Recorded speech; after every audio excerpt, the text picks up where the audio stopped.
industry that Neptune energy is all about. It's all about glamour and glamorization and illusion and effect and being able to deliver a message through a means that doesn't really exist, okay? And it's, intangible subjectivity. And the fact that Neptune is in Pisces all on a global scale, it points to, mankind consciously evolving to a point where they're how can I say this? Where they have to implement it into their plans and for the future and their well-being. They have to use this energy and keep it alive. It's like growing a garden with many different plants, and different plants feed different organs in your body. So if your crop this year is low on milk thistle, which is good for the liver, then there's a chance that y'all can catch something out in the field that the liver is going to be challenged by. And so it is the same way here in what man is evolving consciously to on a collective, right? And so you see it in society with churches and trying to make their resurgence.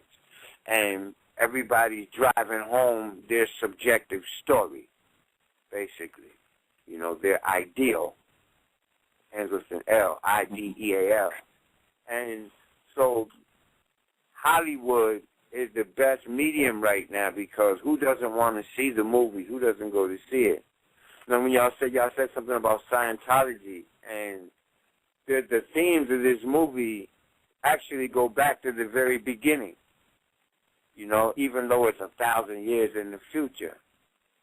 It goes back to the very beginning essence of how men had to teach their sons how to survive, and it's all about survival. And that is a Pluto, Scorpio lesson. And the mutual reception here with Saturn in Scorpio and Pluto in Capricorn is a reinforcement and a rebalancing and a resurgence and a resurrection and a revivification of what our ancestors did and what the essence of their being and spirit truly was. You see? That's why they were talking about ghosts and... Yeah, exactly. To get in contact with your ancestors, Neptune is all about ghosts, illusions, fear, imagination, inspiration, overcoming obstacles with pure motive and drive and fearlessness, and the whole story. But in the underline of it, that's the overt because they address that directly, and they drop all of the cosmophysics. The codex on Neptune hard and Pisces hard, and then, overcoming one's fear is Pisces, right? Piscean, which goes directly into Aries, which is courage. We have a paradigm in cosmophysics that deals with the 12th house and the first house, because the 12th house is fear and the first house is like martial and Aryan, and it deals with courage and going forth. And the fact that the 12th house is the undoing of a thing. What undoes fear is courage. You see? And courage is Aryan, is also the head and the blood and the fever and the parasite, the whole thing. What they showed through the relation of the movie was cosmophysics, symbolic all the way through and through it as far as I see it and can interpret it too. And it which goes back to Hero, which is the hero, you know what I'm saying, to Heracles, which is Hercules and his 12 labors, and all of the same hero's journey that goes throughout the entire story. So I'd be feeling it to death when the brother KT be spitting that, because that's all cosmophysic paradigm right there, sun worship if they want to call it. But it's actually the evolution of the will. It's actually the evolution of the conscious will. You see, it's not about this man, that man. It's about every single human being that has to learn to overcome its trials and errors to, end up being triumphant, victorious, multiplicitous, or productive.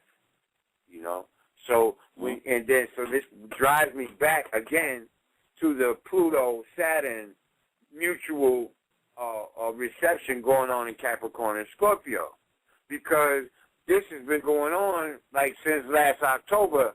Other fathers have been, making their mark and dying, and there's been a lot of killing, and you see what I'm saying? Other different, so it manifests from the lower to the higher. But when you look at how the father, the black man of the, the original man, the Moorish father here in this country has, what he has had to go through and what position he has lost, right, as a result of it, what is needed now, more first and foremostly, is to encourage, to be an example, and the courage to go forward, because it is truly cowardice that has gotten our men at the point where they don't walk away from their families.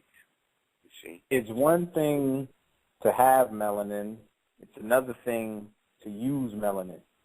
That was another thing they focused in that movie, and I had forgot to mention when before the ship even crashed, this cat got intuition that the ship was about to get into an asteroid storm.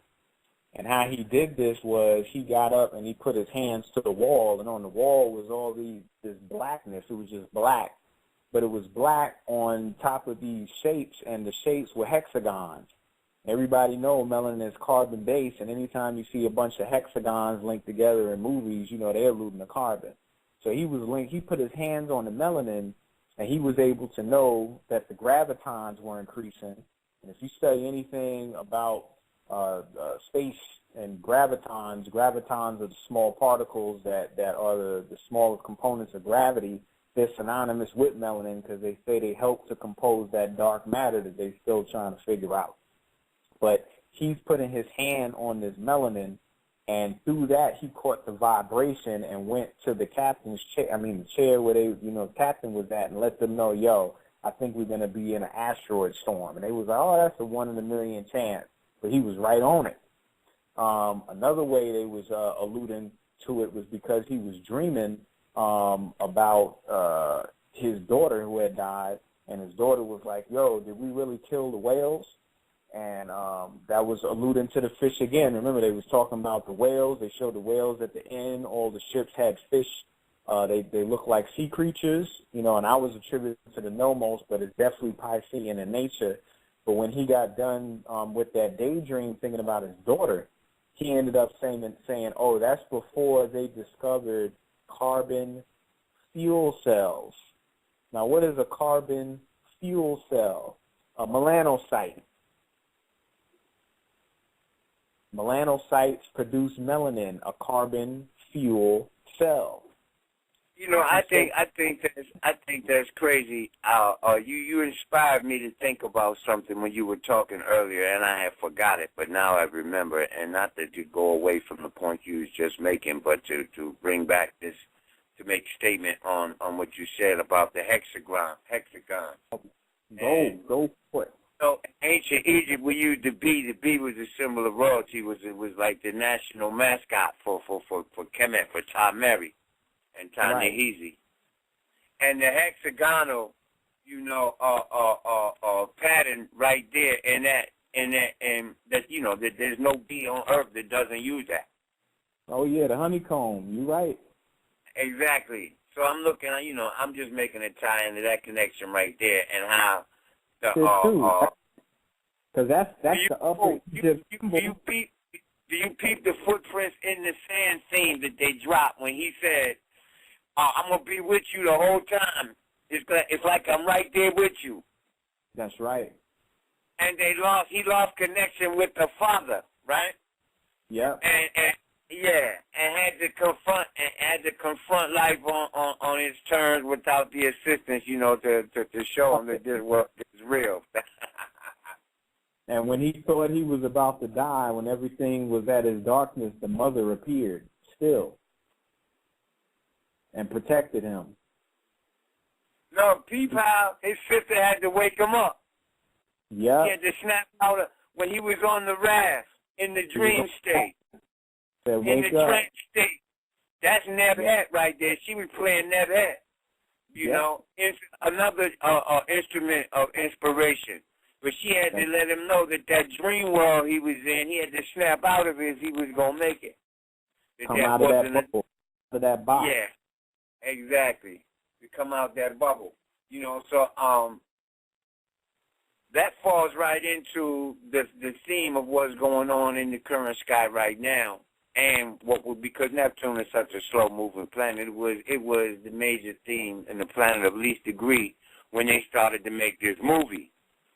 So, you know, I wonder truly how much they whether do they take counsel from astrologers and people who metaphysically read the planets and their themes, or is this just actually the natural, you know, a course of events? I'm more inclined to agree with the latter. And I see Morpheus' newborn star saying Neptune conjunct the sun in a few days. That's right. So, you know, the other movies that are coming out are going to continue to play on that fear theme, too. That fear factor, spiritual factor, unseen factor, overcoming terrorists, overcoming terror, fear and terror, the deep chasm, unknown, chaotic, bringing it to order. That whole theme is going to play itself out, especially in the next few years to come, because of this grand trine that's going on this summer that ain't happened since the 60s. The water? Okay. In the water? Yeah, word. The trine that is manifesting is Neptune and Pisces, Saturn, and Scorpio, and Jupiter, and Cancer. Yeah. Okay, these three. Huh? In the movie. This is going to. And the squirrel look like big fish. Your phone is skipping a little bit, K. Bring it back. Oh, me? I'm breaking up? You good now? Yes, sir. Oh, okay. No, I was saying, yeah, that the water, all that water, that's why they had all that water in the movie with the squirrel looking like giant ships that was made out of fish. That's why the Stingray spaceship was up in there. Everything. Yeah, man. Let me point to something else too, right? Along with this whole thing about this water, you know, there's the motion picture industry and religion and things that are sensational and that really grab people emotionally, man. Drugs and stuff like that too, man, because it has to do with the visionary mind, the fluid balance in the body, and all of that, which is, you know, pointed to by Neptune, by Pluto, by the moon. These three planets, man, whenever they come into hard or soft configuration, you know, for the next year, are going to bring about events in the public through creative endeavor like movies and dramas and songs and music, and as well as reality, man, you know, tragic stories in the news, as well as great triumphs and strides in industry, and especially dealing with the mining industry. Okay? So, I mean, I know that's like a little off tangent, but, you know, that's what it brings to with that grand trine. The last time we had a nice trine of this magnitude was in the earth signs, y'all. And hopping from trine to trine like lily pad to lily pad is what I'm suggesting that you pay attention to the rest of society doing. And the movies are going to do the same thing. So, you know, everything is pointing at the same thing. It's reality. No doubt, brother. Yeah. Definitely So, appreciate that analysis. How's the A-Town treating you, bro? I wanted to mention something else, too, about the smart suit. This dude has smart fabric, all right? It is no coincidence, because he talked about the bowels in this movie. It is no coincidence that Virgo in cosmophysics is points to the bowels. And Virgo also points to the nutrition and to the state of health. And therefore, it points to the physique. And if you notice, like that suit he was wearing, it says smart fabric. Fabric is Virgo, and being analytical and assessing your situation through analysis is a mental process that deals with being smart. You see? So, you know, I'm just looking at how that second skin